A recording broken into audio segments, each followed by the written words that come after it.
like doesn't exist. Like there are no homes for under 200,000 in Lee Summit, right?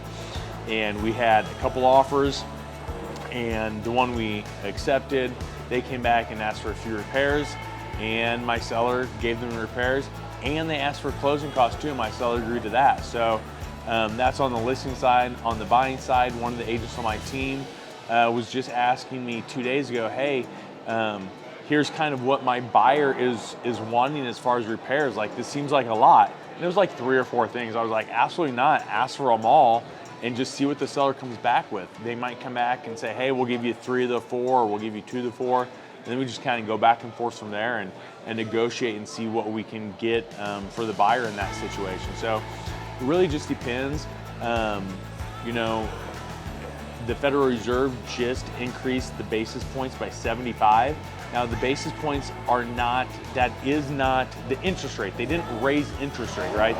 That's 2 separate things. But the market, the lenders responded favorably to the Federal Reserve increasing the basis points by 75 points, and interest rates actually dropped because the Federal Reserve raised the basis points by 75. So that can be kind of confusing, and I try to stay in my own lane, so I'm not going to get like into super detail on that. But if you have more questions on that, I can definitely get you in contact with one of the local lenders here in the area that's all they do, that's all they talk about. They can explain in a little more detail. But when I say the market responded favorably and interest rates dropped, they dropped to roughly 5.5% yesterday. Now, with that being said, they were up as high as 6.5% just like a month ago. So they're actually down 1%. Now, yes, they are still up 2 to 3% higher than they were like a year ago.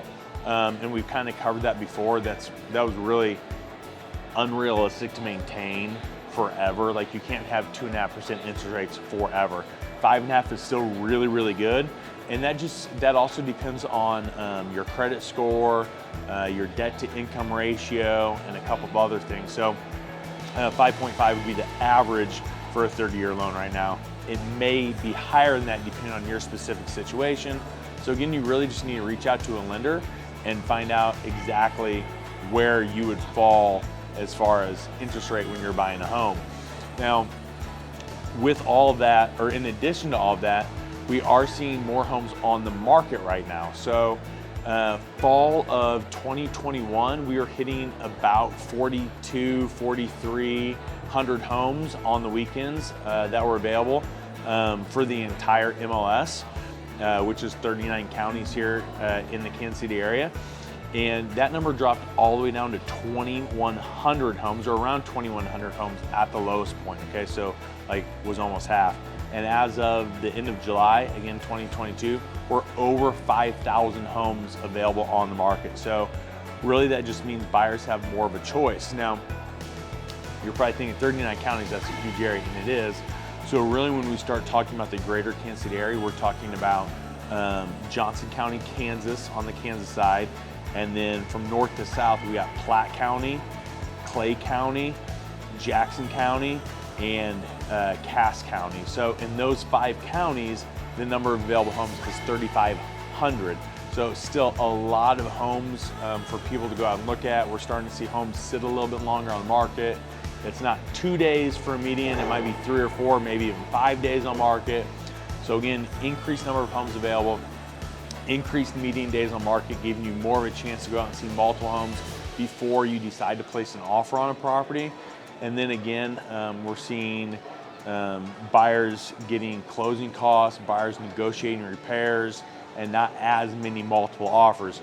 So it is kind of shifting, I wouldn't necessarily more towards a buyer's market, but it's definitely not as strong of a seller's market as it was before. So hopefully you guys found this information useful. I know a little bit shorter of a video than I typically do, but just wanted to get this out there so you can kind of see what's going on in the market as of the end of July 2022.